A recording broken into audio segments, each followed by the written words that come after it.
Hello, ladies and gentlemen. I trust you are all well in these trying times again. This is a video just for me to explain a little more in depth the activity today.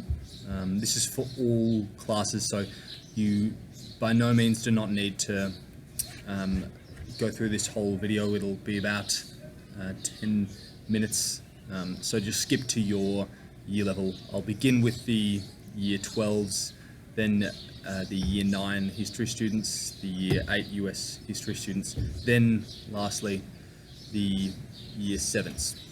So skip to it now, thank you. All you need to do today, year 12s, is just read chapters 16 and 17. I know this is a lot of reading, but please do continue on, and then in the next week or so, when we are finished, we'll just have a end of chapter or end of test essay, and so please continue on with those two chapters. Thank you very much. So world history, as I did mention, we're going through the powerful religions beginning around 2,000 years ago to 1,600 years ago in Christianity and Islam. Today is Islam. So as I mentioned in the description, I want you to watch the Life of Muhammad video.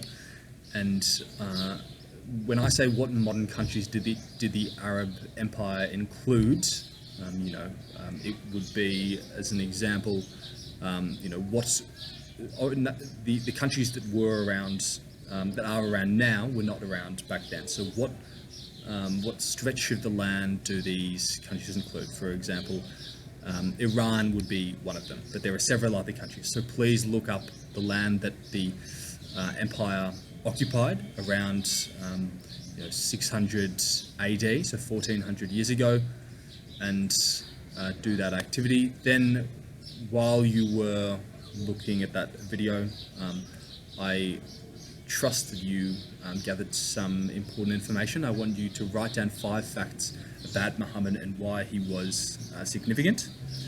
When I say significant, he was important in the scope of history.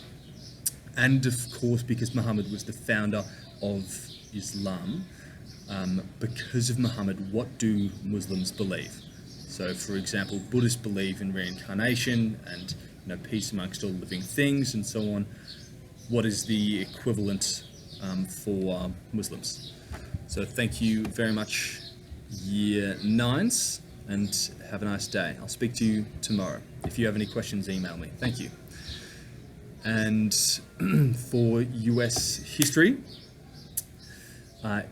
as I did mention for the presentation, or the PowerPoint more accurately, you can't be presenting online.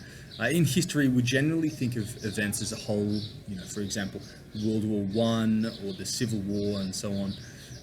But a lot of people forget that there are tiny events in the larger scope.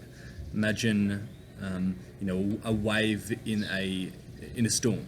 There are so many of these that you barely even notice one. You look at the bigger picture always, but there are, important people and important events, important dates, important places as well. So I want you to choose one event, so a battle or a person, who contributed to the Revolutionary War of 1776, and write about its, or their, if it is a person, their significance.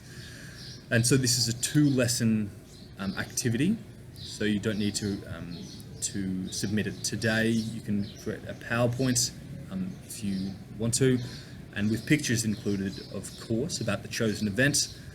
And of course, as I always say, you need to supply evidence when you are giving your PowerPoint in. That includes quotes and facts, historical evidence. And this is a 1-person activity, so no groups. Thank you, and have a nice day. And to my geography students, this is a 2-part activity, so it'll go over 2 days, and this will be looking at the history and culture of one chosen country in Latin America besides Haiti. I want you to get a rich understanding of a country that we don't know about. Over the next 2 days, create a profile on PowerPoint about the country of your choosing, and include pictures of parts of their culture. For example, festivals and religion and family life. Not just pictures, of course, I mean general information too.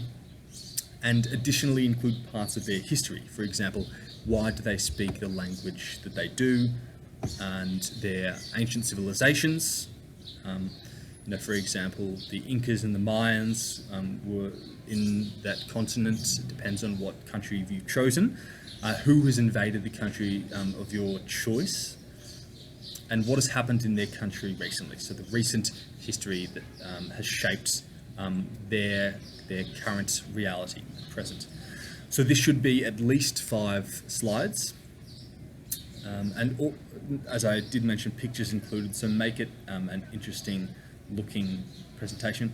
Naturally, I don't need you to present it because we're not going to be actually in class. If we do have time when we come back, then that could be a possibility. But just for now, email it to me.